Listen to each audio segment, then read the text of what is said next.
আসসালামু ওয়া রাহমাতুল্লাহি ওয়া বারাকাতুহু। বিসমিল্লাহির রহমানির রহিম।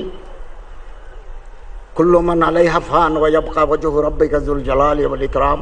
কুল্লু নাফসিন যায়িকাতুল মাউত বাল আহইয়াউন ইনদা রাব্বিহিম ইরযাকুন।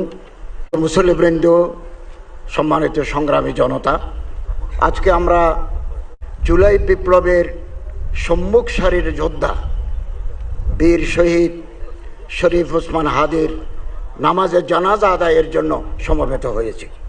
তিনি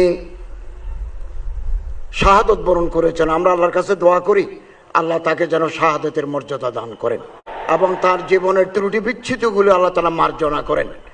আল্লাহ তার কবরকে জান্নাতুল ফেরদাউসের টুকরা বানিয়ে দেন এবং তিনি যে স্বপ্ন দেখেছিলেন আধিপত্যবাদ বিরোধী একটা ইনসাফ ভিত্তিক সমাজ যে প্রতিষ্ঠা করার স্বপ্ন দেখেছিলেন, তার পূর্ণতা দেওয়ার জন্য দেশবাসীকে আপনি তৌফিক দান করুন।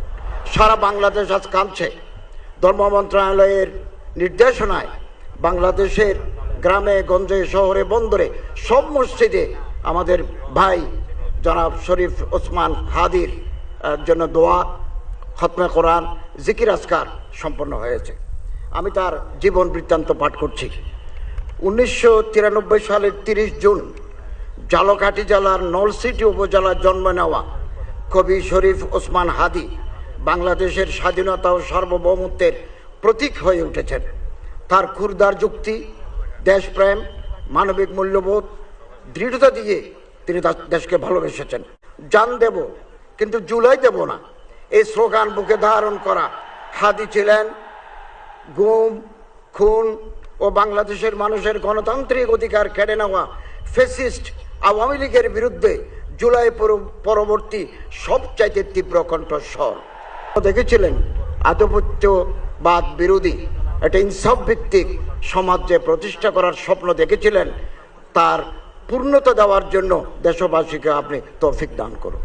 সারা বাংলাদেশ আজ কাঁদছে। ধর্ম মন্ত্রণালয়ের নির্দেশনায় বাংলাদেশের গ্রামে গঞ্জে শহরে বন্দরে সব মসজিদে আমাদের ভাই জনাব শরীফ ওসমান হাদির জন্য দোয়া, খতমে কোরআন, জিকির আজকার সম্পন্ন হয়েছে।